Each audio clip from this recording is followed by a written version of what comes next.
তো এই পর্যন্ত হয়ে গেল। এখন আমি আরেকটা জিনিস দেখাবো, ট্রান্সলেশন। এটাতে কিছু চেঞ্জ করার দরকার নেই, যেরকম আছে সেরকমই থাক। মনিটাইজেশনে দেখুন, এখানে আমি যদি আগে মনিটাইজেশন উইথ অ্যাড এটা যদি ওকে করে না দিতাম, তাহলে এটা আমাদের এরকম বন্ধ থাকতো এবং প্রতিটা ভিডিও চ্যানেলে দেওয়ার সময় এটা অন করে দেওয়া লাগতো। এই জন্য এখানে এটা অন করে থাকলে আর কোনোটাতে দেওয়া লাগবে না। তারপরে স্কিপ ভিডিওটা আমি উঠিয়ে দিয়েছিলাম, এখনও উঠিয়ে দিতেছি এই অবস্থায়। তারপর অ্যাডভান্স সেটিংস আমি আগেই ঠিক করে দিয়েছি, এটাতে কোনো কিছু পরিবর্তন করার দরকার নেই। তারপর আমি সেভ করে দিয়ে দিলাম।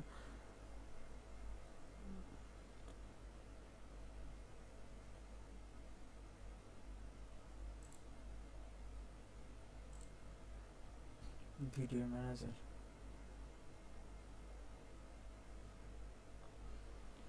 দেখুন আমার ভিডিওটা এটা চলে আসছে। আপনারা দেখুন মনিটাইজ হয়ে গেছে, এটাও দেখাইতেছে। তারপর পাবলিক হয়ে গেছে, এটাও দেখানো, এটাও শো করতেছে।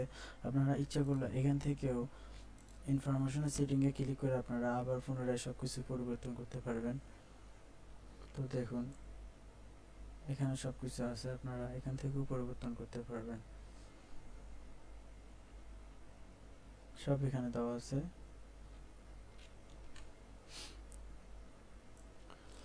তো আপনারা দেখলেন কিভাবে ইউটিউবে অ্যাকাউন্ট করতে হয় এবং ভিডিও আপলোড করতে হয়।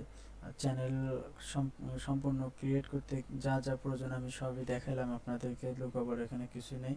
তো আপনারা অবশ্যই আমাকে সাবস্ক্রাইব করবেন। এই পরবর্তীতে আমি অ্যাডসেন্স অ্যাকাউন্ট কিভাবে করতে হয় সেটি দেখাবো, এবং তারপরে টিউটোরিয়াল থাকবে অ্যাডসেন্স অ্যাকাউন্ট থেকে টাকা উইথড্র করার। আমার যে অ্যাডসেন্স অ্যাকাউন্ট আছে এটাতে যে ব্যালেন্সটা আছে এটা টাকা উইথড্র করবো আমি ব্যাংকে, এটি আমি পরবর্তী টিউটোরিয়ালতে দেখাবো।